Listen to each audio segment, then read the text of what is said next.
and welcome to the LRM podcast, sponsored by Adrian Flux Insurance.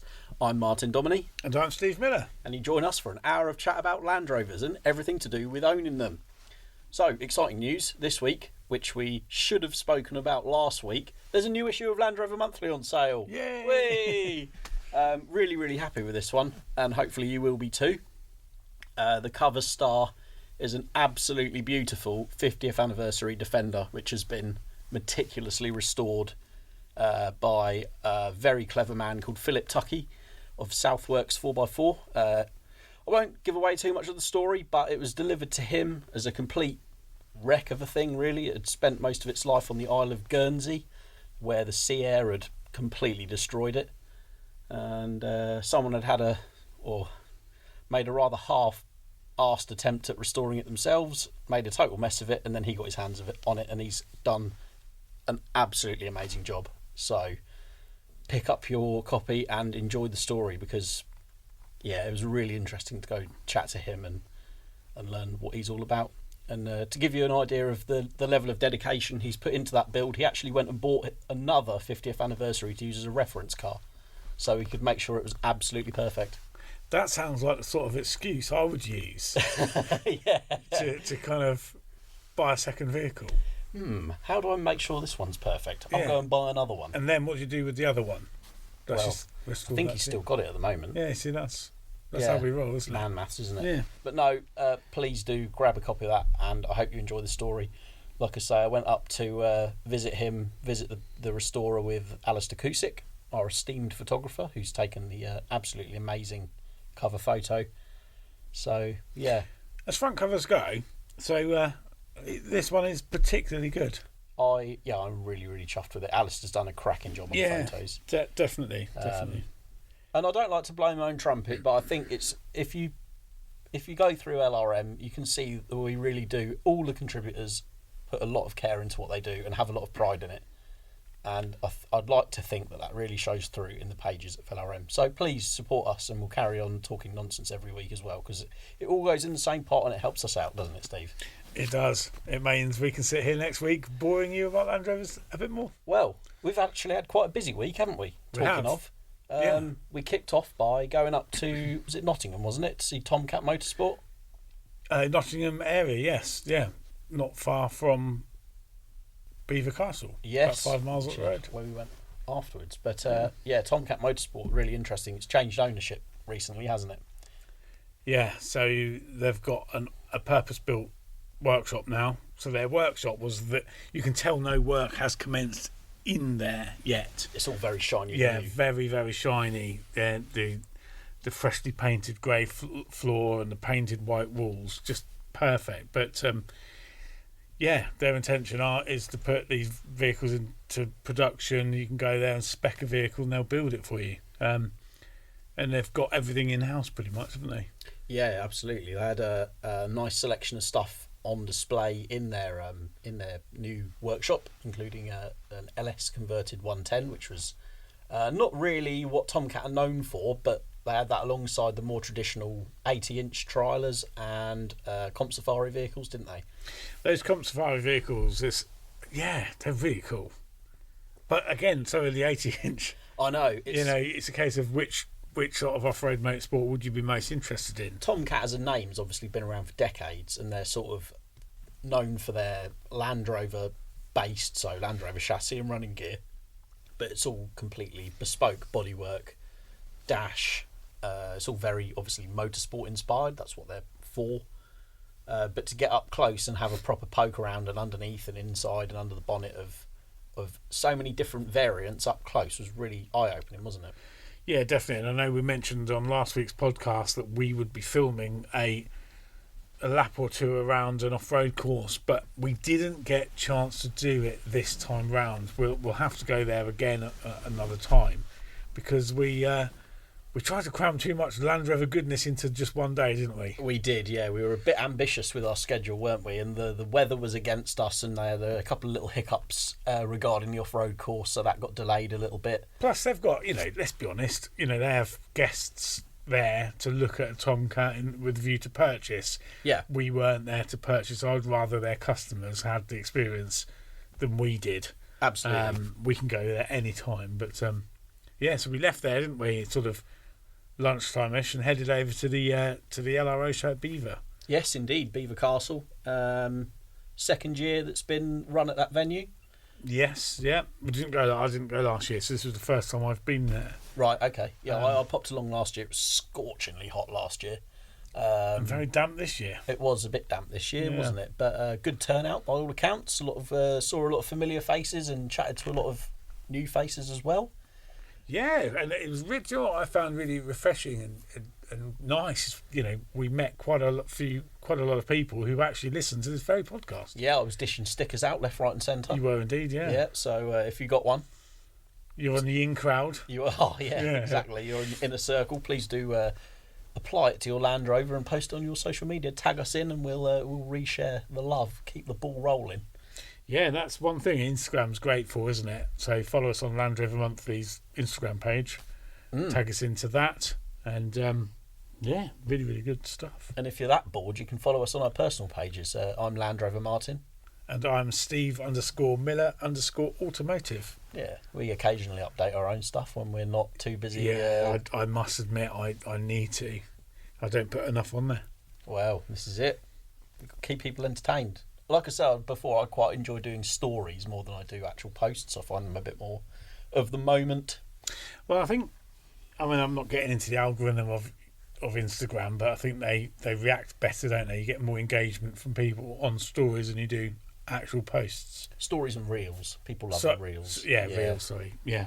But talking of, again, the 50th anniversary cover star of this month's Land Rover Monthly magazine, I did a little fly past of it going down a beautiful country lane, and you can hear the V8, freshly rebuilt 4-litre V8, singing through the trees. V8 goodness. A thing of beauty, Steve.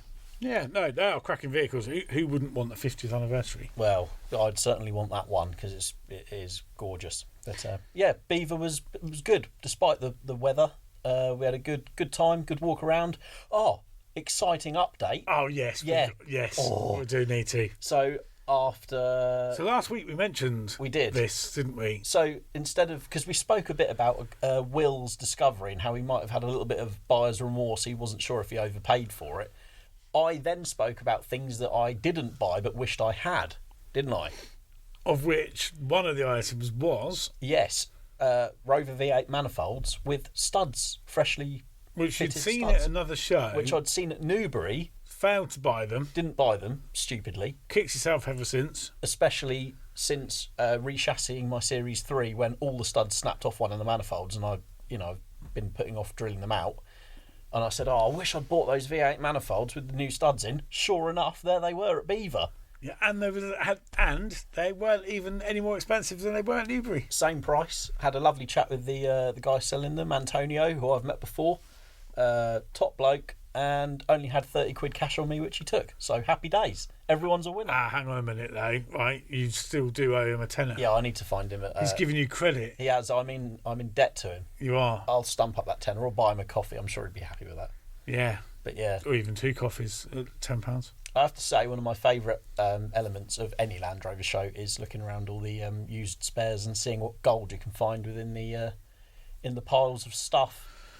Yeah, I enjoy that, but I always forget what I need. Yeah. Until you come home again, you go, so I need to be more organised and write a list. Yeah. What else did I? I had some number plates made for my Series 3. I had some black and silver ones, which I'm still on the fence about, but I thought, you know what, I'd like to have the option, because it's pre-1981, you can fit them legally. You can, but I'm a bit of a stickler. I prefer the right number plate for the right era. But then, horses, courses. They're currently hanging up in my workshop, so even if I don't fit them, they still look nice on the wall.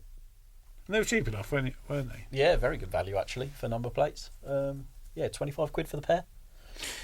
Something somebody mentioned to me the other day is in last week's podcast, we failed. What did we fail at? We failed to deliver product of the week. Oh, yes. Didn't we? I believe we might have done. Yeah.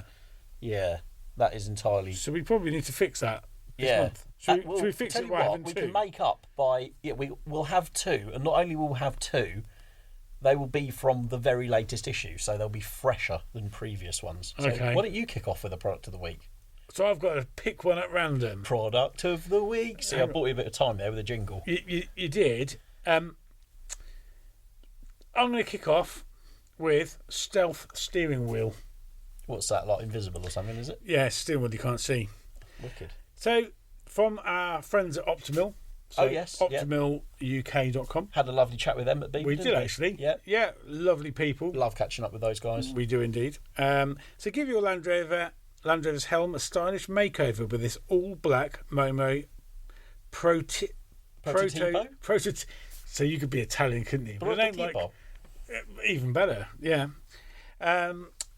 Steering wheel with a hand-stitched premium leather grip and matte black finish. It features a classic 3-spoke design. Couple it with one of Optimil's removable steering bosses for enhanced theft protection. So I have a very similar steering wheel in my 90 to this, with the quick release steering boss. Yes. And chrome swivel and the swivel. The swivel lock. Yeah. The swivel lock. Brilliant thing. What a deterrent for anyone. I have to say, the aftermarket steering wheels, they're either brilliant or they're terrible. I remember years ago when my early days of having Land Rovers, I put some really cheap, horrible steering wheels on, and they felt really cheap and horrible. But having driven yours with that Momo, how do you pronounce it? Yeah, it really does make a big difference to how they feel. And being slightly smaller, you've got more elbow room. Yeah, so one thing I've noticed about steering wheels in Defenders is this, right? So I forget how many inch diameter the standard steering wheel is. The Momo one that I have is only an inch less, which makes a huge difference. Oh, okay. Okay, and I can't remember. It's an inch less. It makes a nice difference in terms of space. Yeah. But not so much that if you get the next size down, which I also own, which is a Motorlita steering wheel with a wooden rim. Oh, yeah. The steering wheel's another inch smaller than that. Right. So it makes it a bit sort of like a little bit of a go-kart. Like a go-kart. It doesn't feel big enough for my taste. So one thing to do when you go to any of these shows is to go up to the Optimal stand, and they have all of them on display. Yes. So you can actually put your hands around them. They're So really impressive displays. It's one of those things. They're not an insignificant amount of cash. This is £280 for the steering wheel. By the time you've added the boss and the chrome swivel. I keep saying chrome swivel. Where the chrome swivels are steering.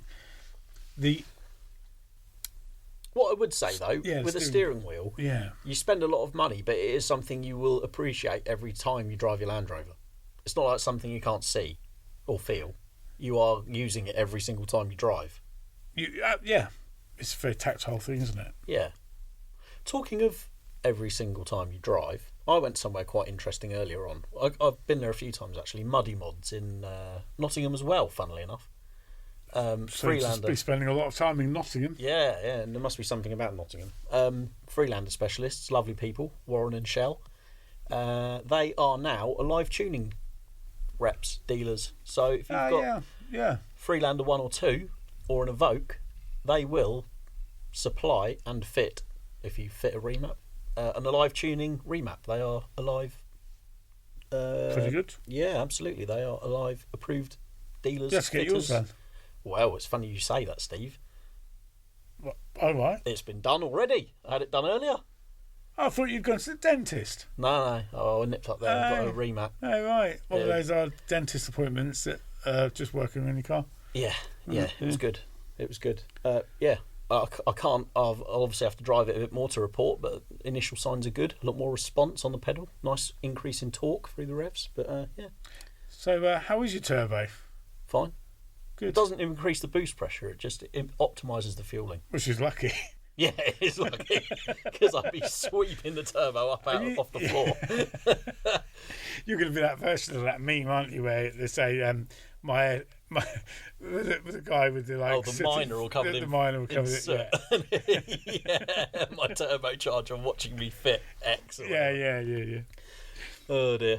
Are we going for a second product? Yeah, of the week, then? I am going. I've spotted one already. It's called a window plate.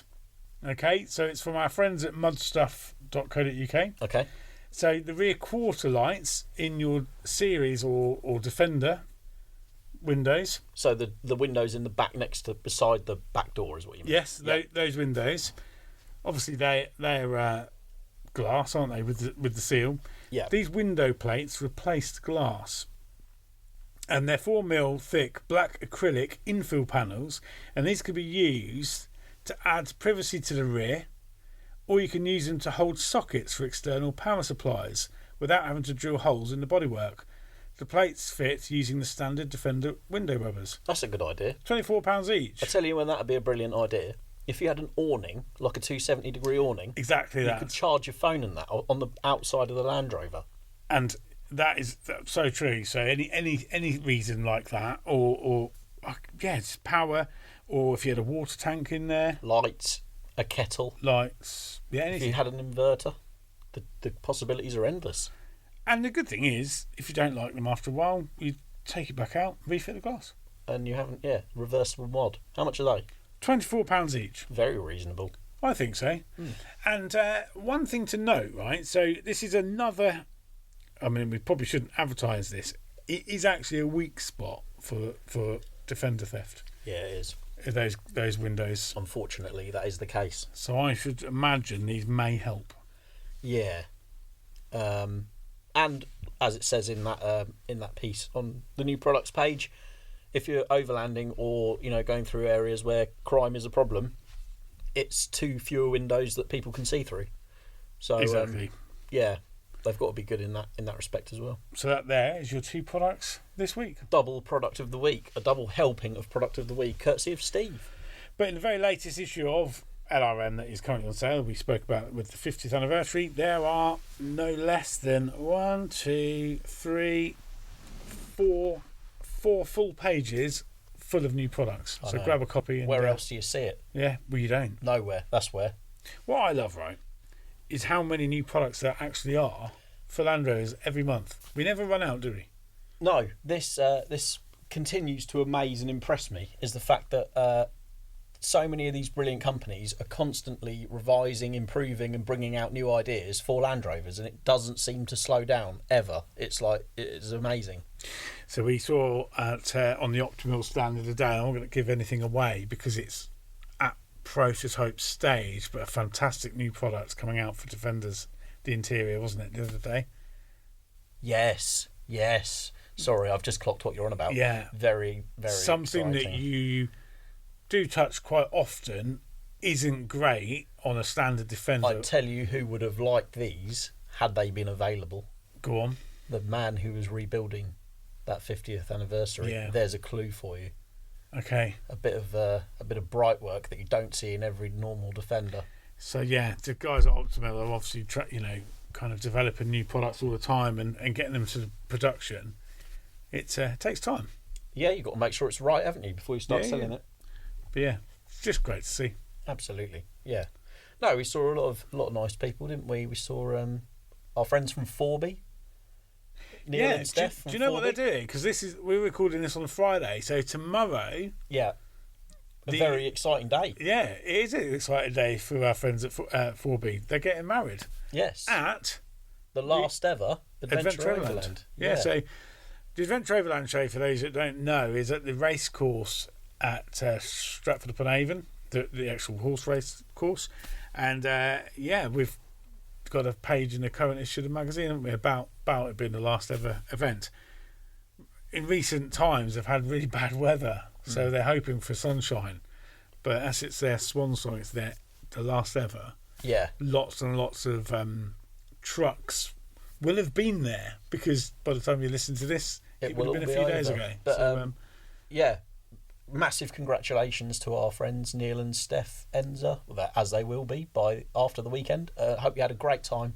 Sorry we couldn't make it this one. It was, just flat out busy. I have family duties this weekend. Yeah. No Land Rover.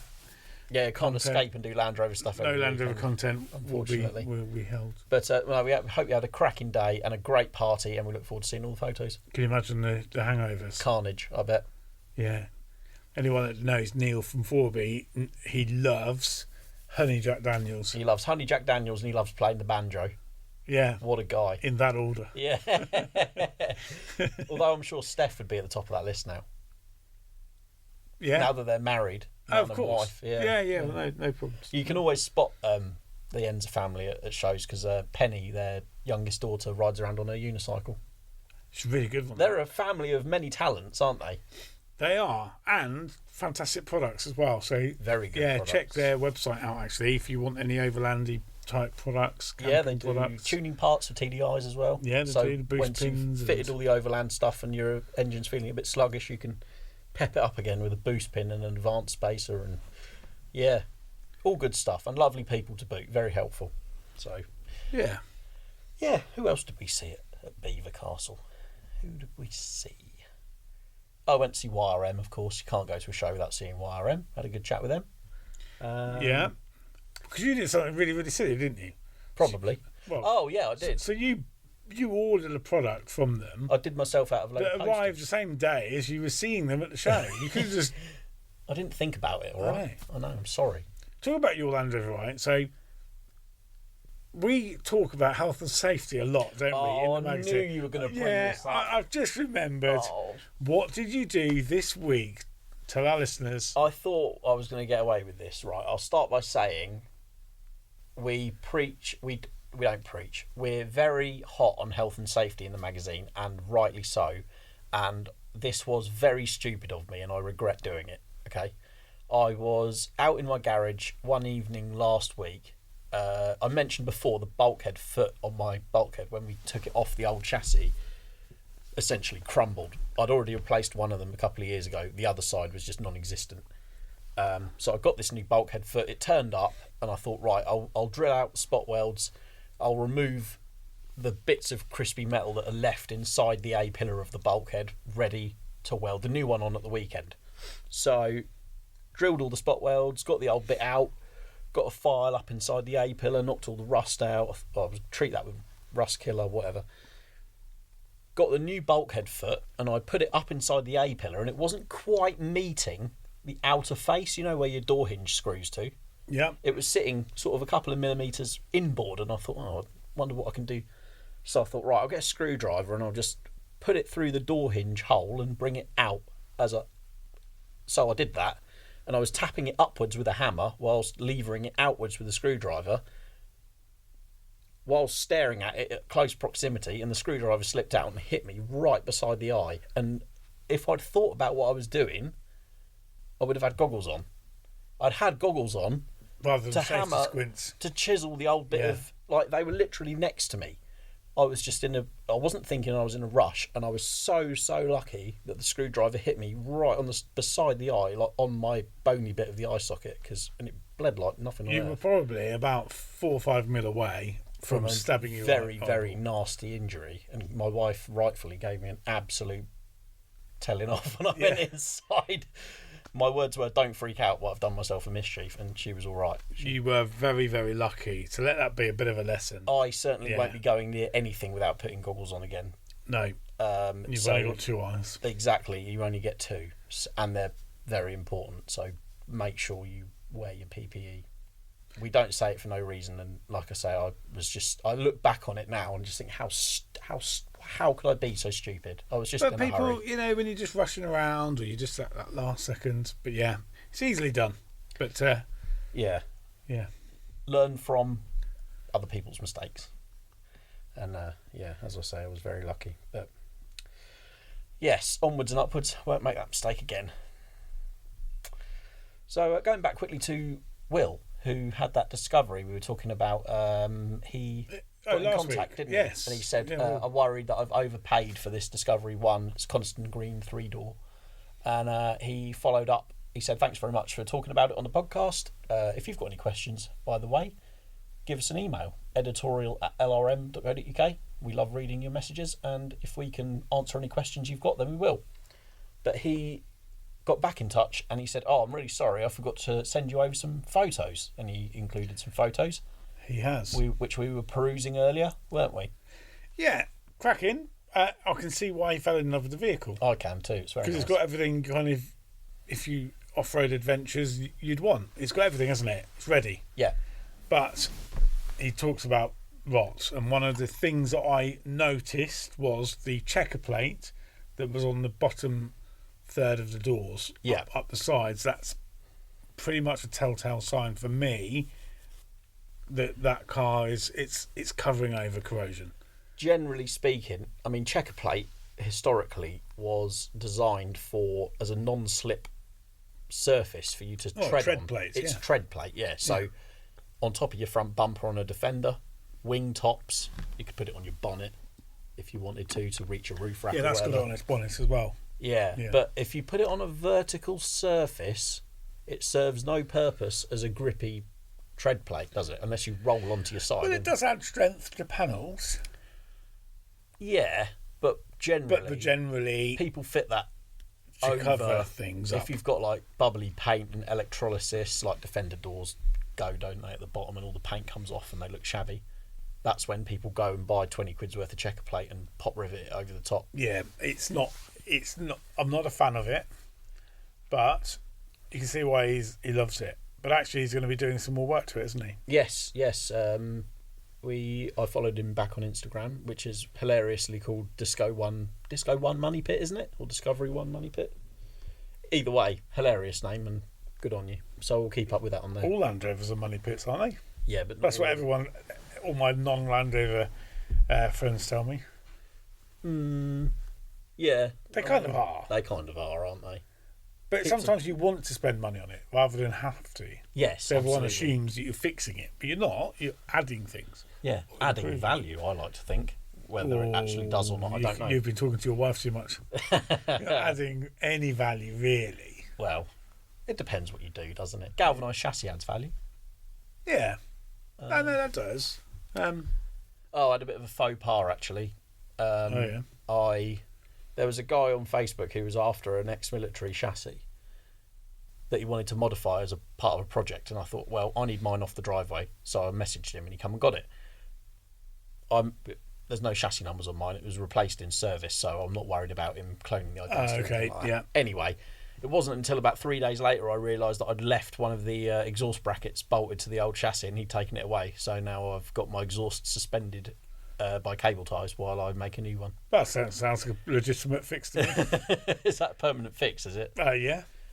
So just use some duct tape and you're done. You reckon? Yeah. Heat-proof duct tape. Heat-proof cable ties. You can get metal cable ties. Well, they are then. Yeah, maybe I'll use those. But no. It's like the old days we used to use metal coat hangers. Did you? The old, no, not my old days. Like the generation before me, but you know the metal coat hangers. Yeah. People used to just use them to hold exhaust up. Cars were horrendous in the 1980s. You know, you see like the cords of tyres shining through and the exhaust and hanging up. You don't see rotten cars now, like in the same way, in cars that fall to pieces. I think you don't get away with as much on MOT now. No, certainly up to the age of people didn't repair the things. I've heard all sorts of stories. People repairing mini floor pans with bits of biscuit tin, just like tucked under the mat, and then painted over from underneath. Well, I used the coat can once for a rear valance on my first Vauxhall Civet. Yeah, my first car. Well, totally legitimate repair. God. Yeah, it can only be a good thing because it means vehicles are kept safer, I suppose, if people are less likely to do these, total bodges. What's the biggest bodge you've ever seen or ever heard of on a Land Rover? Right.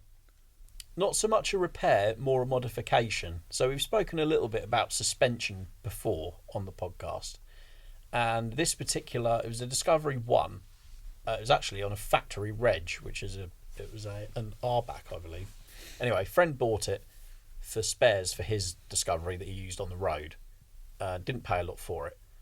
And it came all modified. I think it had been a pay and play vehicle. It looked quite impressive. It had big arches on it, big wheels and tyres. But I went over to his and I was having a look around it one day, and I looked underneath, and I've never seen a suspension modification quite so terrible as the one that I saw on this Discovery. So I jokingly call them bodge blocks, but you know the suspension spaces that you get that you can bolt between the bottom coil spring mount and the axle. Oh yes. To give a little bit of lift, you can get them in like 1 inch and I think 2 inch sizes. Well, whoever owned this Discovery before my friend bought it didn't want to spend the 20 or 30 quid on some properly made ones, so he'd essentially got pieces of 2-inch box tube, bolted about 3 of them together, and then put them between the spring and the axle, one on top of the other, with separate bolts holding each one together. It looked... What, like a tiered? No, no, they're all the same size. Okay. Just bolted one on top of the other between the bottom spring perch and the axle, and this thing had been driven on the road like What that. could possibly go wrong? The prop shafts were at 45-degree angles. It just... And standard suspension arms. It blows your mind. I've driven I drove a jacked up or race suspension Defender a few years ago. Somebody, I don't know whose it was, can't remember, but it didn't self-centre the steering. Yeah. It was horrendous. Standard arms. Yes. The whole steering jointry was out, and it was dangerous. You had to steer it back Like a grenadier. Like a grenadier. Ooh. Shots fired. Yeah, well, see, anyone that hasn't driven a Grenadier, they are known for that. They don't self-centre. Yeah. But this was 10 times worse than a Grenadier. Grenadier isn't dangerous. No. You have to drive a Grenadier. Whereas... I've experienced the same thing, but it's And funny. the body roll was horrendous as well. Right. So it would catch you out. It would be, almost undrivable. Dangerous. The trouble is, you do see them for sale a lot, mostly Disco 2s, with like the suspension lifted in the cheapest way possible, and the back axle's like the Watts linkage on the back is like stretched because they've put like a 6-inch lift on it, and it's just like, oh, what are you doing? I still maintain to this day, for pure off-road use, you do not need to lift any Land Rover more than 2 inches. Yeah, I think that's about... You can fit 35-inch tyres on a Defender with a 2-inch lift and a bit of trimming. Why on earth would you ever want to go higher? You ruin prop shafts, you ruin the handling, you make it more unstable off-road because it's got higher central gravity. Well, you do it for the look, purely, not for off-road capability, surely. Just because potentially. It's big. I don't know. Yeah. It's, I don't know. But if you're going to lift your suspension, do it properly. Use proper springs, or if you must use spacers, spend some money on the right equipment. Just use the right thing that's been designed for the job. Don't go bodging stuff up. There's far too much margin for error with suspension and brakes. If you go sort of making a mess, and it's just not worth the risk. Anyway, talking about modified Land Rovers, it's probably now a good time to hear from our sponsors, Adrian Flux. We're proud to partner with Adrian Flux, an insurance broker that specialises in covering all types of Land Rovers, including classic, ex-military, modified and Q-plated models. Adrian Flux offers a range of optional extras to make the policy your own and can provide cover for off-roading, green laning, agreed value and build-up cover. Plus, they even offer a discount of up to 15% for Owners Club members. Simply search Adrian Flux Land Rover Insurance for more information, or call them directly on 0344 728 0417 for a quote.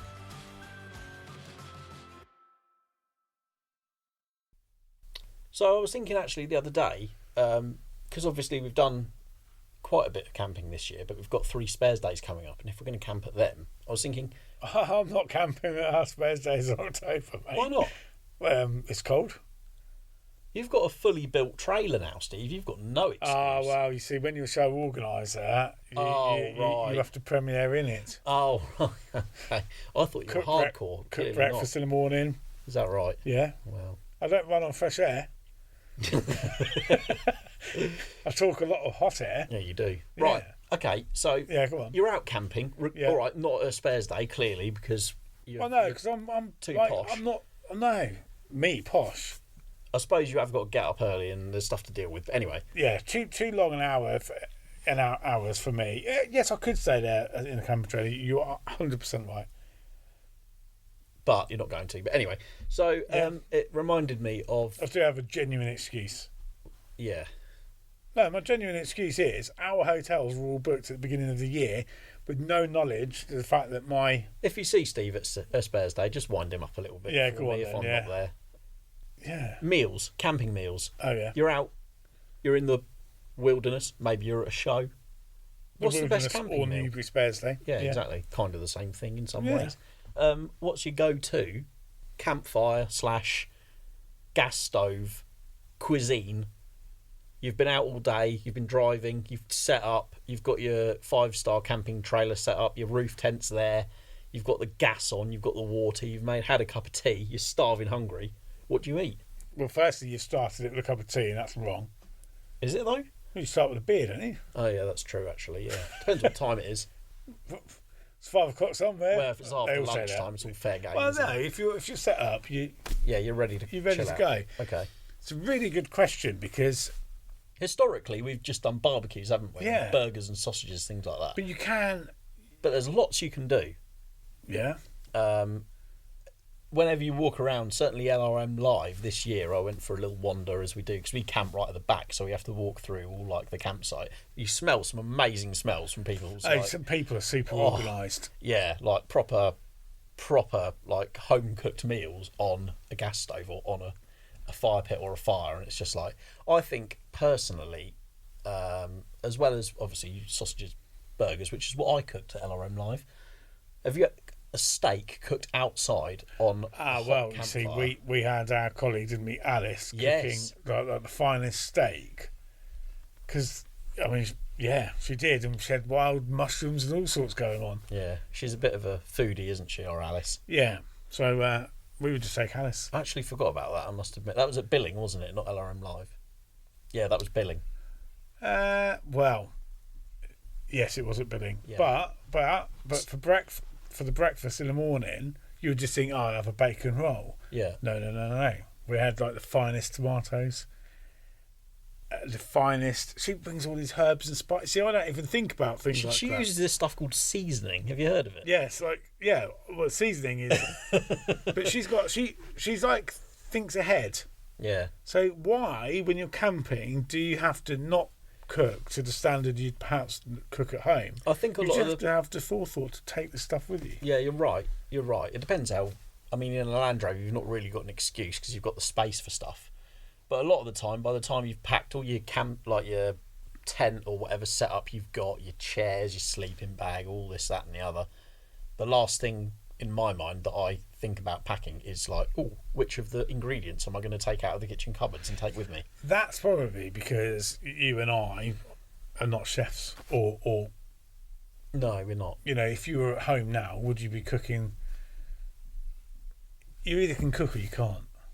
Do you know what I mean? Well, I like to Or think I can in, cook, but if you have an interest in cooking, Yeah. there's no reason. What I'm saying is, there's no reason why you can't take that same stuff with you camping. Yeah, no, I do understand what you're saying, but we'll throw it out there. If you've got a favourite campfire / single burner recipe, let us know, and we'll try it out on our next camping trip. Yeah, that's not a bad show. Editorial at lrm.co.uk. Love to hear it. Send us over your. Maybe we'll have a campfire recipe book on the go by this time next year. We're going to make a book now, are we? Yeah. Oh, right, okay. Yeah, you up for that? Reader submissions. Well, then collate it. That would make a really nice section in Land Rover Monthly. Well, Land Rover Life have stolen that idea already because they have a cooking section. They do, yeah. Damn it, Neil beat me to the punch there, didn't he? I tell you one of the finest, barbecue meals I've ever cooked. So I went. This is before I had the camper trailer, but I was with my Land Rover and roof tent, and I went sea fishing off in the coast of Whitby. It's about 35 pounds, I think it is, per head to go mackerel fishing. Oh wow! They supply the rods, all the bait, and you get on a small boat with about 10 people probably, and you go mackerel fishing, and whatever you catch, you keep. That's really cool. We caught loads of like mackerel to the point where I put most of them back because you can only eat so many mackerel, can't you? But I took probably took half a dozen mackerel, really lovely, and within 2 hours of catching them, I was eating one. That's proper. Wow! On a barbecue, cooked to perfection. Yeah. And I saw some people in the motorhome opposite, and I said, I went over there. I said, I see you doing a barbecue. Would you like some mackerel? Oh, so the lady said, I don't know what to do with it.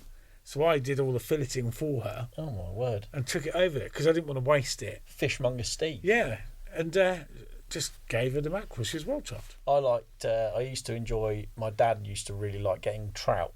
We'd get trout. Trout's probably amazing. from the deli counter in Tesco. To be fair, I've never caught a wild trout in East Anglia, but fillet that, So expensive. slices of lemon inside, and lots of black pepper, and put that on the barbecue or cook that in the oven. Yeah, but don't overcook it. No, That's the skill to that, isn't definitely. It doesn't need cooking for long. But the skin goes a little bit crispy. Oh, amazing. Yeah. Full of omega-3. Very good for you, apparently. Apparently we don't eat enough fish in the UK. We eat cod and chips, don't we? We eat fish and chips from the chip shop. But not enough actual fish. Yeah. Interesting. Yeah. Hmm. But yeah, fresh mackerel on a barbecue is amazing. That could be. I've never been sea fishing. I've always wanted to try it. I've never had the opportunity. See, it's really good. I really enjoy it. You just don't know what you're going to get. Do you go out on a boat, or is it at the end of a pier? No, on a boat. So, Right, okay. you just, it's like a charter boat. They do it on the Norfolk coast as well. Aye. But it depends on the tide time. So you might have to leave at 6 in the morning. You'd come in at mid-afternoon. You could go an all-day fishing trip. Wow. Really good fun. I'm not a fisherman, but I enjoy it now and again. Yeah. Oh, wow. Yeah, I shall have to give that a go. Unfortunately, I've got a bit too much on my plate still because my Land Rover's still in bits, so I need to crack on. I've been furiously taking stock of things that I need to order when I haven't been stabbing myself in the eye with a screwdriver, and ordering stuff to keep the ball rolling because I'm a little bit nervous about the project stalling, grinding to a halt, and sitting there for years, much like yours does. Right, do you know what my New Year's resolution is going to be? Get that 90 finished. No, just to sit here recording a podcast with yourself and you not having a dig at me about my project. How is that a resolution you're going to keep if I'm going to be the one doing the ribbing? The only way you're going to get out of this is if, to be fair... It can't be my New Year's resolution then. That's what you Well, want. it certainly won't be mine because I'm going to keep on nagging at I you. know. I'm just too busy. Just yeah. Well, the things have escalated on mine. I've started using. I've sort of the attention to detail has come in now. I've been securing the new wiring harness from Autosparks with like stainless steel P clips and cap headed screws, and I've been getting it all a little bit fancy with it. Okay. It's still going to look average on top because I've painted it and with a brush and roller. It's not been sprayed. But I want to, I want this to be nice. That's the thing with a sort of refurbish or a re-chassis of a Land Rover. You've got to then ready draw the line between putting things back on, take off from the other one, or you end up going too far. Well, and it loses its kind of. When we spent 2 days on the trot on it, didn't we? And we got quite a lot done in those 2 days. And because I was so focused on getting it back together, I was thinking, you said, well, aren't you going to pressure wash the axles because they're still muddy? I'm going to do it now because you know it. You're not going to be driving it after day 2 or on day 2. Yeah, so it still needs a bit of stuff. I'm just get some degreaser because there was a lot of.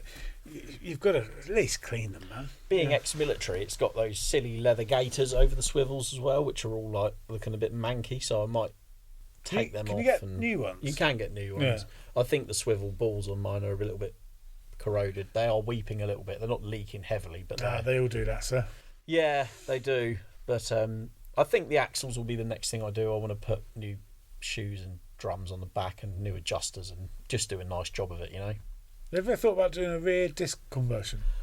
I've thought about it. No one really seems to do one for the Salisbury axle because mine's a 109. It's got the heavy-duty rear axle. So design, development, engineering do them for the 88-inch and the normal Rover back axle, but they don't do it for a Salisbury. So yes, why do you reckon that is? Because it won't be as popular. It's just not as, probably not quite as common. Right. Okay. To be fair, but if enough people wanted one, I'm sure someone would develop one. Obviously, they do a disc brake Salisbury axle because they were fitted on 110s, but they're coil sprung and they're wider, so it's not a straight swap to put it on a 109. But anyway, perfectly adjusted drums actually do work fine. They do work fine. Yeah, go through deep water or sand. The main reason I wanted discs on the front was because on a 109 of that vintage, they're the twin leading shoes with dual wheel cylinders, one at the top, one at the bottom. They're a pain to bleed, or they can be a pain to bleed, and they're a pain to keep adjusted. Okay. So discs do away with both of those problems, and yeah, So I'm you got really the best of impressed both with them. worlds. Drums on the back, discs On the front, yeah, and it doesn't drive any differently to how it did when it had drums on it. To be fair, There you go. and obviously they don't fill up with mud and sand and water and stuff when you go off road, which is handy. Yeah, it's a nice conversion. That I'd recommend it if you're using the series a lot. Yeah, talking of, I'm doing more improvements. As I mentioned before, Britpart Parabolics, fitted all round.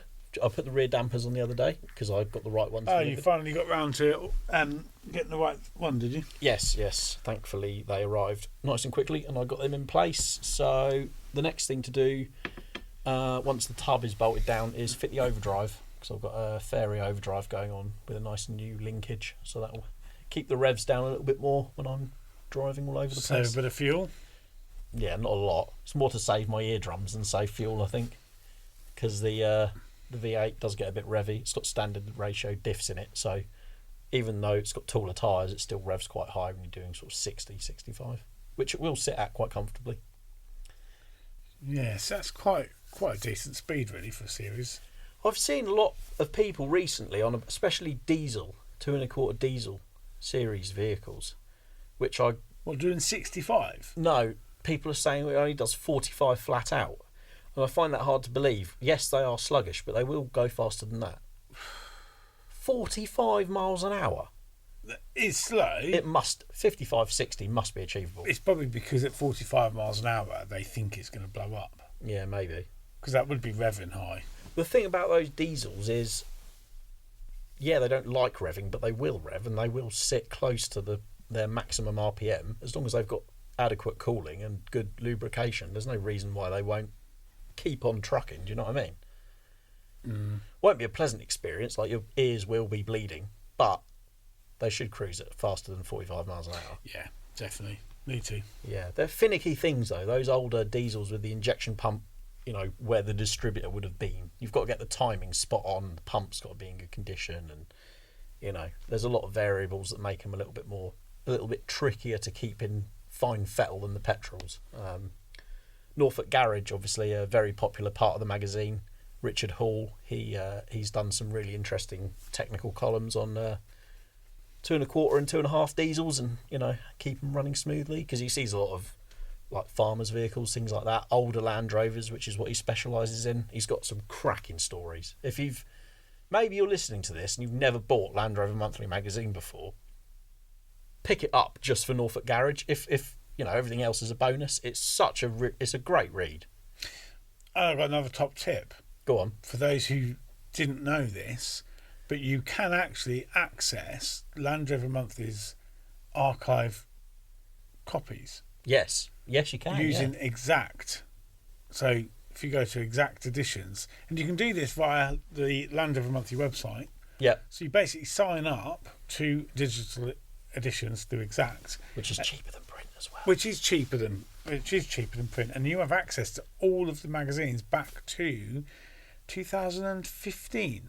Yeah. So you can catch up on all of the Norfolk Garage content. You will not, and all of the other stuff. Yeah, every single magazine we've produced since 2015 is on there. One of my favourite things, in fact, going back even further than that, is reading magazines from certainly the early 2000s, which is when I really started to get into Land Rover magazines. I just love it. Just love how the scene has changed, how the looks of the vehicles have changed. Yeah. Just so cool to go back and look at,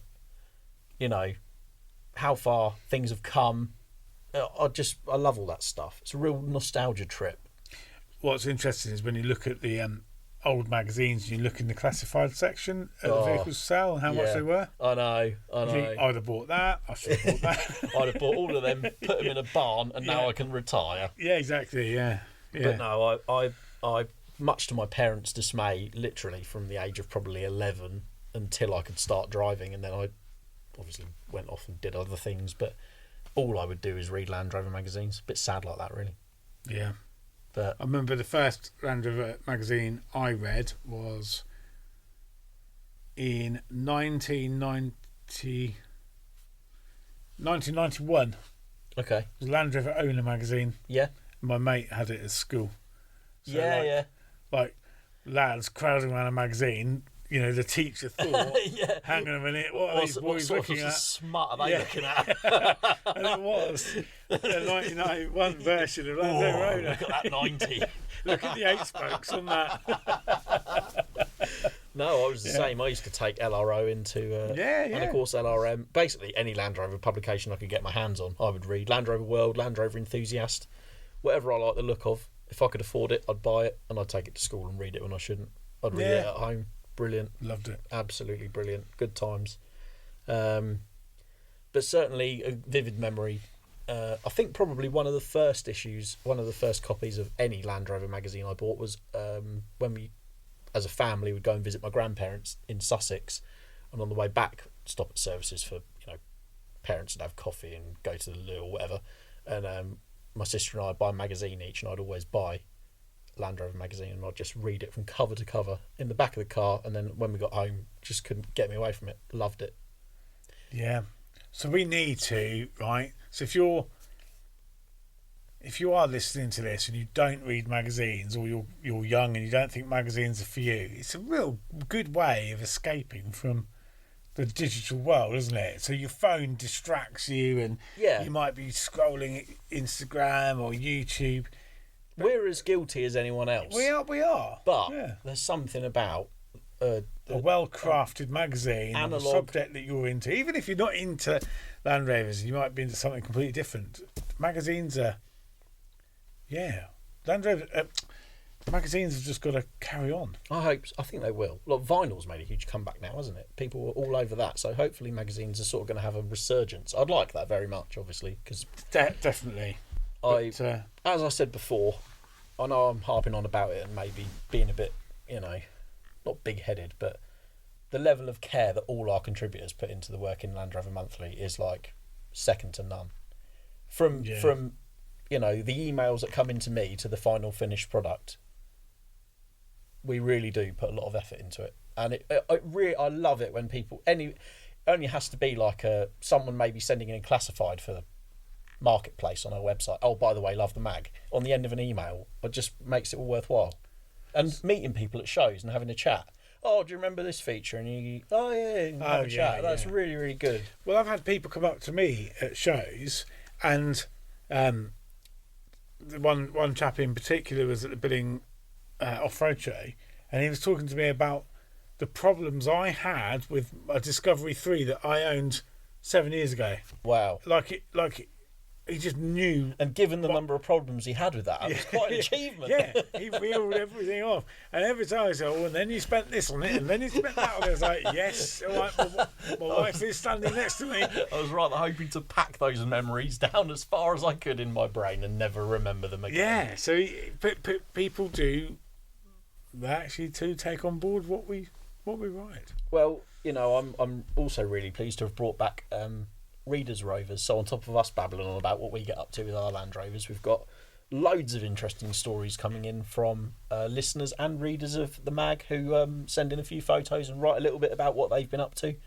And we get them in the magazine every month as well. So if you like the idea of seeing your Land Rover in print and telling us and everyone else a little bit about what you've been up to, send us an email, editorial@lrm.co.uk, and I'll tell you what you need to do in order to get in. Plus month in pictures. Yeah. You don't even have to go as far as explaining a story if you don't want. Literally, send me a photo, tell me what it's about, and we'll get it in the month in pictures page. Brilliant variety of stuff in there now. Yeah, I really like month in pictures. Because for a long time, it was tons and tons of Defenders, the occasional series, but unusual to see much else. Whereas now I get brilliant. I've had Range Rover Sports regularly, Freelander 2, Freelander 1, Discovery Sport, L322s. A fantastic mix, because I was actually talking to Warren at Muddy Mods earlier. All those other models that aren't the square ones, if you like, so series and Defenders, they're accessible. There's good aftermarket support for them now. They're incredibly capable, as daily drivers and off-roaders, expeditions, green laning, whatever. Nothing with a Land Rover badge on it will disappoint you. Unless it's broken down at the side of the A1. Yeah, but it all makes up life's rich tapestry, Steve. These are experiences, not breakdowns. So you were being really positive there, and I just put a negative spin on it. Yeah, that's unlike you. Yeah. Well, Mr. Doom and Gloom. Yeah, Eeyore over there. Right, hadn't we better go and do some work? No. Do you know what time it is? Go on. It's 4:45 on a Friday night. It is, isn't it? Yeah. Yeah, we've still got 15 minutes of work left. I was going to go to the pub. Oh, yeah, that's a good idea, actually. Yeah, that is a much better idea. Yeah. So anyway, over and out from me. Yes, thanks again for listening, and we'll see you next week. Bye for now.